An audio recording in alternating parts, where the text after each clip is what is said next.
नमस्कार दोस्तों, आपका मेरे YouTube चैनल पर स्वागत है। मैं रमन चौहान। आज कस्पल इंटरलिंक ज्योतिष में ग्रह किस प्रकार से फल देता है, इस बात पर चर्चा करेंगे।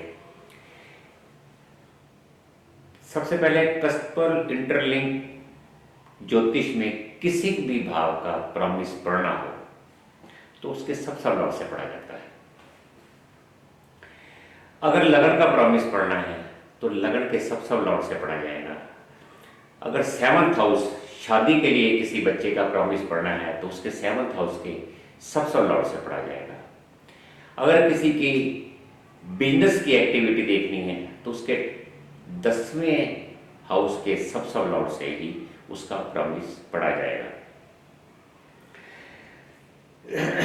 आज आपको मैं ये बताऊंगा कि ग्रह किस प्रकार से फल देता है। ग्रह दो प्रकार से फल देता है। पहला अपना स्टेलर स्टेटस के ऊपर और दूसरा अपने पोजिशनल स्टेटस के ऊपर। इसमें किसी भी प्लैनेट की रेजिडेंस पोजीशन देखनी हो तो वो भावा चार्ट में देखी जाती है, राशि चार्ट में यहां नहीं देखी जाती। ये सिस्टम जो प्लेजिडियस सिस्टम से इसका निर्माण किया गया है, यहाँ पर कस्पल के ऊपर जो भी डिग्री उभर के आएगी वो उसका स्टार्टिंग बिंदु होगा। इसमें कोई भाव छोटा भी हो सकता है और कोई भाव बड़ा भी हो सकता है। इसमें ट्रेडिशनल ज्योतिष में के जैसा नहीं है कि भाव मध्य को ले लिया, 15 डिग्री इधर ले लिया और 15 डिग्री उधर ले लिया, तो इसमें ऐसा सिस्टम नहीं है।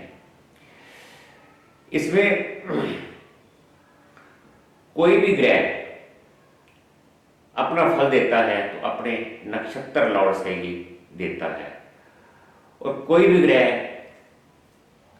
अपने किसी नक्षत्र में भी होगा, किसी सब लॉर्ड में भी होगा और किसी सब लॉर्ड में भी होगा। तो आज मैं आपको ये बताऊंगा कि ग्रह किस प्रकार से फल देता है।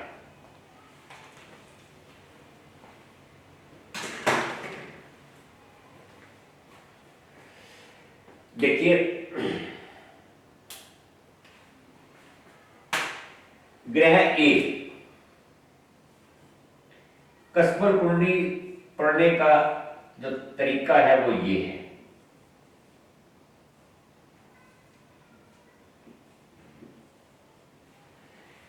ग्रह ए बी के नक्षत्र में है और सी के सब में है और डी के सब में है। ग्रह बी स्टार लॉर्ड, ये सब लॉर्ड और ये सब लॉर्ड, और ये है a source planet. Source planet मतलब जड़, यहां से ही सब कुछ शुरू होना है। ग्रह ए बी के नक्षत्र में है, सी के सब में है और डी के सब में है। बी वाले ग्रह ए बी के माध्यम से संबंध बनाता है।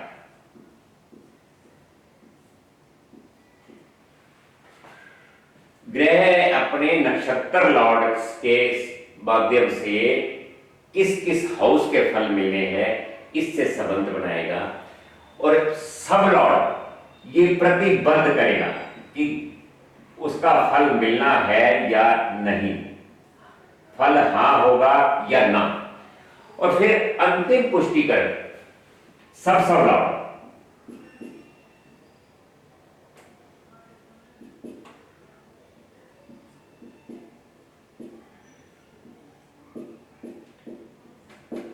अंतिम पुष्टिकरण पे ही प्लान बताएगा कि ग्रह का फल मिलेगा या नहीं मिलेगा।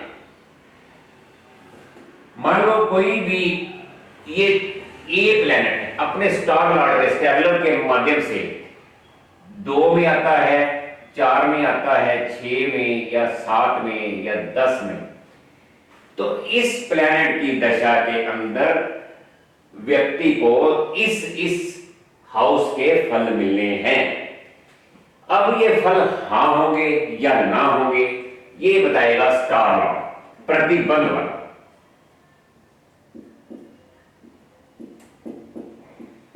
हाँ और ना। तो अंतिम पुष्टिकरण पे प्लैनेट को बताएगा सब लॉर्ड कि इसका प्रॉपर फल आपको मिलेगा या नहीं। मान लो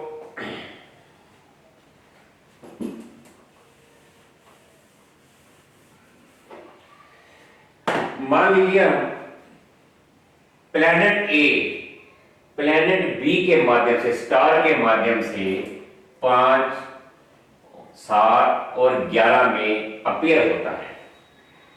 तो 5 और 7 और 11 में के ही इसको फल मिलने हैं। 5 और 7, 11 शादी के हाउस हैं, मैरिज के हाउस हैं। 7वां हाउस है हमारा मैरिज का। 5वां हाउस है हमारा मैग्नेटिक आकर्षण, चुंबकीय आकर्षण, प्रेम, मोहब्बत, अफेयर। और 11वां हाउस है हमारा इच्छा पूर्ति का। अगर मान लो इसको 5, 7 और 11 अपेयर हो जाते हैं, अगर यहां पर 1, 3, 5, 9 और 11 आ जाते हैं तो इस बच्चे की शादी हो जाएगी। 1, 3, 5 और 9, 11 ये हमारे फेवरेबल हाउस हैं, फेवरेबल हाउस है, क्योंकि 7th हाउस से सारे ही मल्टीपल हाउस हैं। इसलिए ये इसको रोकेंगे नहीं बल्कि इसकी सपोर्ट करेंगे।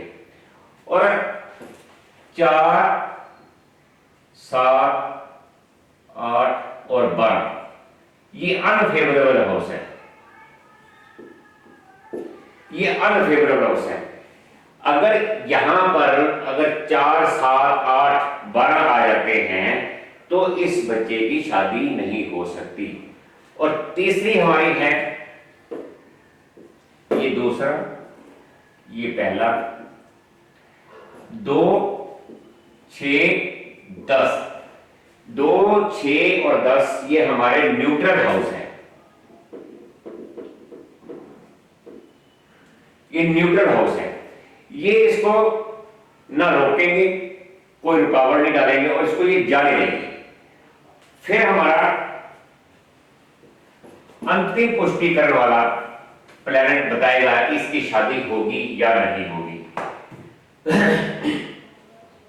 मान लो यहां 5, 7 और 11 आते हैं तो यहां पर ये हमारा हाउस है मैरिड का हाउस। इसने इससे संबंध बनाया, प्लैनेट ए ने नक्षत्र के माध्यम से इससे संबंध बनाया।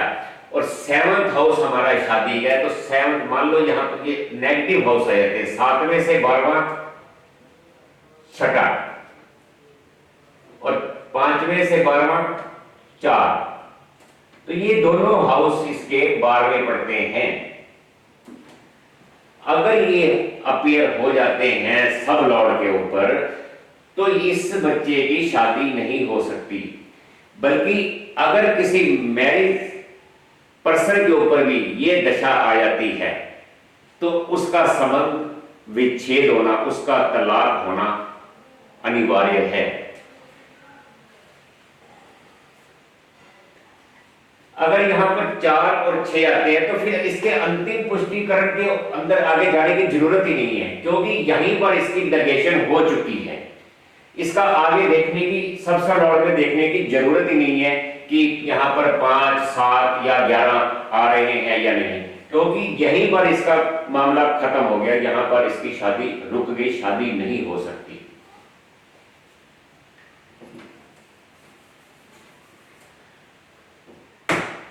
अगर यहां पर न्यूट्रल हाउस हमारे 2, 6 और 10 आ जाते हैं, 7वें से दूसरा 8वां, 7वें से 10वां है 4 और 7वें से 8, 7वें से 10वां और 7वें से छठा है 12। अगर ये हाउस आ जाते हैं 8, 4, 12, क्योंकि ये हमारे न्यूट्रल हाउस हैं, ये इसको ना रोकेंगे ना इसको परेशान करेंगे, ये इसको जाने देंगे। फिर इसका हमारा फाइनल कंफर्मेशन पर, अंतिम पुष्टिकरण पर प्लैनेट बताएगा। अगर यहां पर 5 और 7 और अगर 11 अपीयर होते हैं तो इसकी शादी हो जाएगी। ये इसको रोकेंगे, थोड़ी सी मुश्किल के बाद इसकी शादी हो जाएगी। तो दोस्तों ये आप समझ गए होंगे कि 1, 3, 5 और 9 और 11 ये हमारे फेवरेबल हाउस हैं। 4, 7, 8, 12 ये हमारे अनफेवरेबल हाउस हैं। और 2, 6, 10 ये हमारे न्यूट्रल हाउस हैं। अगर ये सपोर्टिव कस्प है, अगर 1, 3, 5, 9, 11 अगर इन्वॉल्व हुए भाव के साथ ये आगे प्रतिबंध कर देते हैं तो ये इसकी सपोर्ट करेंगे, ये इसको रोकेंगे नहीं, इसका हेल्प करेंगे। अगर ये 4, 7, 8, 12 इन्वॉल्व हुए भाव से आते हैं तो ये इसको ब्रेक कर देंगे, इसका फल इसको नहीं देंगे, ये नेगेशन कर देंगे। अगर ये 2, 6 और 10 न्यूट्रल हाउस आ जाते हैं तो ये इसको बिल्कुल कुछ नहीं कहेंगे, इसको जाने देंगे कि शादी हो जाएगी इसकी। फिर ये हमारा फाइनल जो है कंफर्मेशन वाला, अंतिम पुष्टिकरण वाला सबसे लॉर्ड बताएगा कि इसकी शादी होगी या नहीं होगी। आशा है आप समझ गए होंगे।